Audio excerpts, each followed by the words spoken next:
தொடர்கின்றன. விலைவாசி உயர்வை கண்டித்து சென்னையில் நடைபெற்ற சாலை மறியல் போராட்டத்தில் இந்திய கம்யூனிஸ்ட் கட்சியின் மாநில செயலாளர் தா பாண்டியன் உட்பட நூற்றுக்கணக்கானோர் கைது செய்யப்பட்டனர்.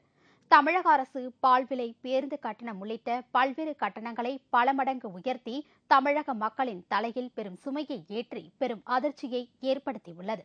இந்த விலைவாசி உயர்வை கண்டித்து இந்திய கம்யூனிஸ்ட் கட்சியினர் தமிழகம் முழுவதும் பல்வேறு பகுதிகளில் இன்று சாலை மறியல் போராட்டம் நடத்தினர்.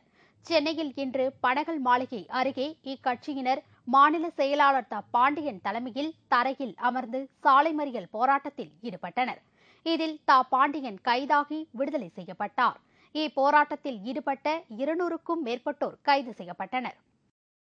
இதேபோல் விலைவாசி உயர்வை கண்டித்து குடியாத்தத்தில் இந்திய கம்யூனிஸ்ட் கட்சியினர் நடத்திய சாலை மறியல் போராட்டத்தில் ஏராளமானோர் கைது செய்யப்பட்டனர்.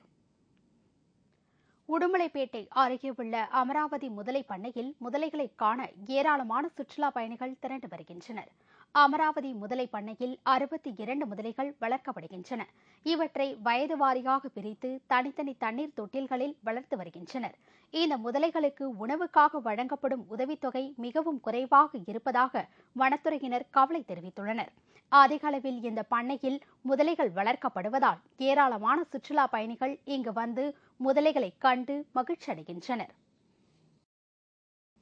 ஸ்ரீரங்கம் அருள்மிகு ரங்கநாதர் திருக்கோவிலில் நடந்த வைகாதசி ஏகாதசி திருவிழாவில் ஆயிரக்கணக்கான பக்தர்கள் கலந்து கொண்டனர். ஏகாதசி திருநாளை முன்னிட்டு அருள்மிகு ரங்கநாதர் புறப்பாடும் அதன் பின்னர் திருமஞ்சன நிகழ்ச்சியும் நடைபெற்றது.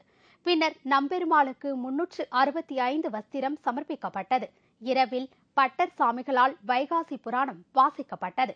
இந்த புராணத்தை கேட்பவர்கள் மோட்சத்திற்கு செல்வர் என்று ஐதீகம் உள்ளதால் ஆயிரக்கணக்கான பக்தர்கள் இதில் கலந்து கொண்டனர். நெல்லையில் இன்று முதல் இருசக்கர வாகன ஓட்டிகள் ஹெல்மெட் அணிவது கட்டாயமாக்கப்பட்டுள்ளதால் ஹெல்மெட் விற்பனை சூடுபிடித்துள்ளது. நெல்லையில் வாகன போக்குவரத்து நாளுக்கு நாள் அதிகரித்து வருவதால் காவல்துறை ஆணையர் கருணாசாகர் இருசக்கர வாகன ஓட்டிகள் இன்று முதல் ஹெல்மெட் அணிவது கட்டாயமாக்கி ஆணை பிறப்பித்துள்ளார். இதனால் அங்கு ஹெல்மெட் விற்பனை சூடுபிடித்துள்ளது. சென்னை மாநகரில் ஒப்பந்த அடிப்படையில் துப்புரவு பணிகளை மேற்கொண்டு வரும் நில் மெட்டல் நிறுவனத்தின் ஊழியர்கள் 100 பேர் சம்பள உயர்வு கேட்டு இன்று உள்ளிருப்பு போராட்டத்தில் ஈடுபட்டனர்.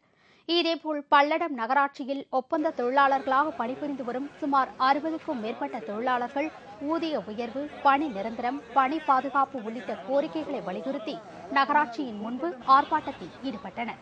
நகராட்சியில் 7 வருஷமாக வேலை செய்கிறேங்க. கூட வேலை செஞ்சவங்க கூட ஒன்றும் இல்லாதனால ஒரு பையன் இறந்துட்டாப்புல. அதுக்கு நகராட்சியில் எந்த ஒரு பொறுப்பும் இல்லைங்கிறாங்க. எங்களுக்கு ஒரு நிரந்தரம் பண்ணாமல் இந்த நகராட்சியில் வேலை செய்கிறதா முடிவில்லைங்க. நகராட்சி தலைவர் PA சேகர் தொழிலாளர்களை சந்தித்து பேச்சுவார்த்தை நடத்திய பின் போராட்டம் முடிவுக்கு வந்தது. வந்தவாசி பகுதியில் தனியாக காய்கறி அங்காடிகள் இல்லாததால் வியாபாரிகள் பெரும் அவதிப்பட்டு வருகிறார்கள்.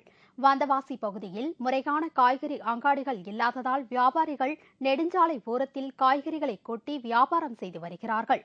மழை காலங்களில் மழையில் நனைந்து நோய்வாய்ப்படுகிறார்கள். இங்கு செயல்படாத உழவர் சந்தையில் காய்கறி அங்காடிகள் அமைத்து தர வேண்டும் என்று வியாபாரிகள் கோரிக்கை விடுத்துள்ளனர்.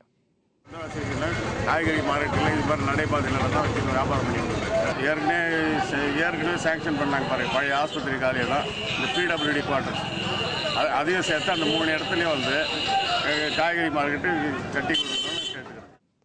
வியாபாரிகளை மிரட்டி போலீசார் பணம் பறித்ததை கண்டித்து திருத்தணி அருகே நகரில் வியாபாரிகள் சாலை மறியலில் ஈடுபட்டனர். இதனால் சென்னை திருப்பதி தேசிய நெடுஞ்சாலையில் வாகன போக்குவரத்து பாதிக்கப்பட்டுள்ளது.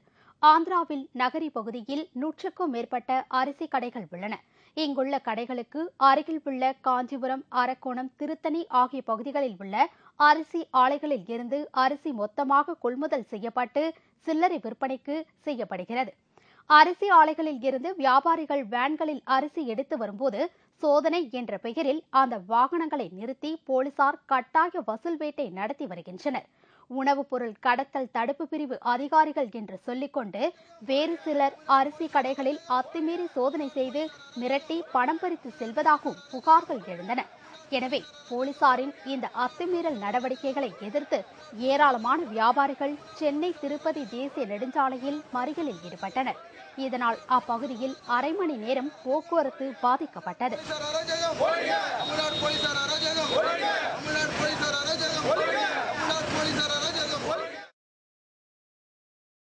ஓசூர் பகுதியில் புதுமண பெண்ணின் வீட்டில் புகுந்து கத்தியால் தாக்கி தாலி சங்கிலியை பறித்து சென்ற மர்ம நபர்களை போலீசார் தேடி வருகிறார்கள். ஓசூரில் சாலையில் நடந்து செல்லும் பெண்களிடம் செயின் பறிப்பு சம்பவங்கள் தொடர்ந்து நடந்து வருகிறது. பாகலூரில் உள்ள வீட்டு வசதி வாரிய குடியிருப்பில் வசித்து வந்த சந்திராவதி திருமணமாகி 6 மாதமே ஆன புதுமண பெண் ஆவார். நேற்று அதிகாலையில் இவர் வீட்டுக்குள் புகுந்த மர்ம நபர்கள் சந்திராவதியை கத்தியால் குத்தி அவர் அணிந்திருந்த 5 பவுன் தங்க தாலியினை பறித்து சென்று விட்டனர். புகுந்து புருஷன் பொண்டாட்டி எல்லாம் நல்லா தாக்கி அவங்க நகையெல்லாம் எடுத்துகிட்டு போன மாதிரி தகவல் வந்துச்சு. படிப்பட்டவங்க பெங்களூரில் சென்ட் ஜோன்ஸ் ஹாஸ்பிட்டலில் இருக்குதுன்னு தகவல். 1 மாதமாக இந்த காலனியில் இந்த ஏரியாவில் செயின்ஸ் ஸ்நாச்சிங் எல்லாம் ரெகுலராக நடந்துட்டு இருக்கு. இச்சம்பவம் குறித்து ஓசூர் போலீசார் வழக்கு பதிவு செய்து மர்ம நபர்களை தேடி வருகின்றனர்.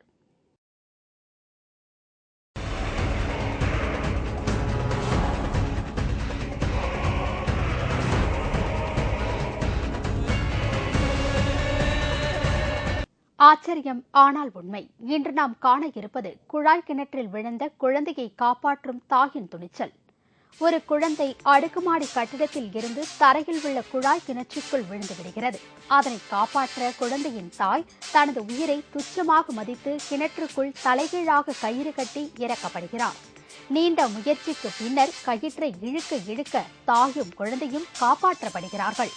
தானாடாவிட்டாலும் சதைகாடும் அல்லவா?